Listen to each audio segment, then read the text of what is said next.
Motivation Monday. Hello, welcome to the Froggy Five.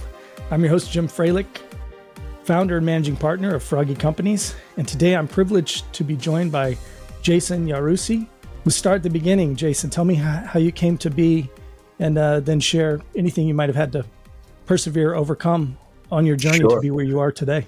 Well, we can go in a lot of directions with that. I'll go back is that, I went to college after, some of my formative years had some losses where a couple of friends had passed away and a girlfriend was killed in a car accident. So I went very unmotivated to college. I was a very shy kid and just wasn't really good with direction when I got into college. So I ended up picking a major because I had a girlfriend at the time who mom basically said, "Hey, you're good with numbers. Why don't you do business?" And that was kind of my direction of picking things. So left college with a finance degree and had no motivation to go into the finance space. So I moved into New York City and did the next logical thing. I became a bartender. So I started working in bars and restaurants and doing all these things that I really just didn't enjoy, and did that for a couple of years where I was just, angry at the world, wasn't happy with the position I was in. And one night riding home on my bike late at night, just mad at the universe for everything that was happening, I got hit by a car, thrown in the air, and, basically came to, got up, had some broken bones, ended up getting some pins in my wrist, the thing in my shoulder, stitches in my face, and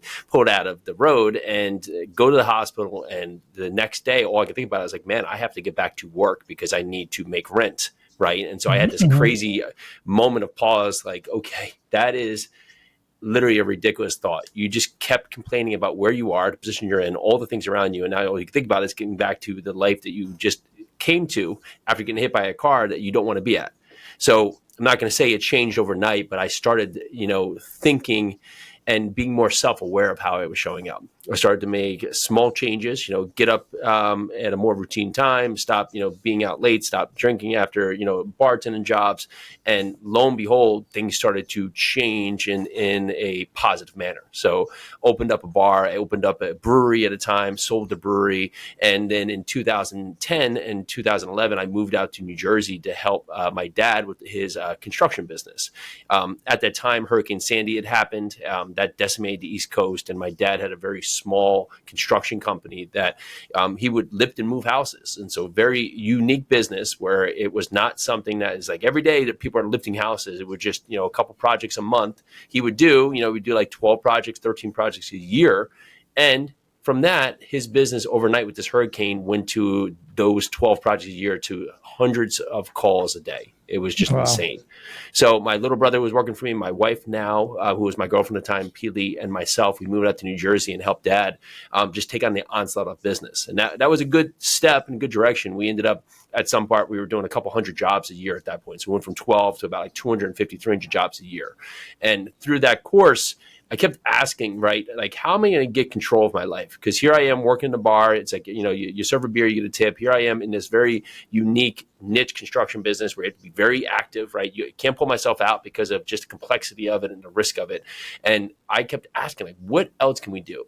Came upon, of course, the world of real estate. And real estate within its own is a very unique thing, right? Because you can do a million different things in real estate and win. However, myself, we went into the first thing that came upon is that Peely went and got a real estate license while pregnant, and we started finding homes and flipping homes. And we were doing these very involved, intrinsic flips, like very, very, very, very detailed, delicate flips, like high intense, like very CapEx focused construction, like not just like paint carpet. And what I found is that I'm so busy with construction, and now I'm even more busy because I have all these activities going on. So that led me to kept asking that question, like, what else can we do out there? And we came upon someone who was investing out of state, buying rentals. And really that was someone who just had the freedom of time because they had put together a process. And we said, interesting. So we started buying rentals out of state, two units, 3 units at a time, and putting together teams and putting together processes where I could not, if I wanted to, go and pick up the rent checks or go to Home Depot or do all these things in the middle because I was 1,000 miles away from the project. And that was that moment where it came together. And I said, okay, I get this process, but this isn't scalable.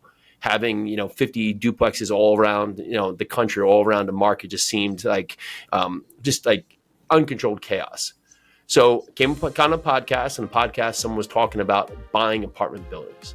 And that was that moment that we dove all in on buying apartment communities. And that was in 2015, 2016. We brought our first apartment complex in 2017.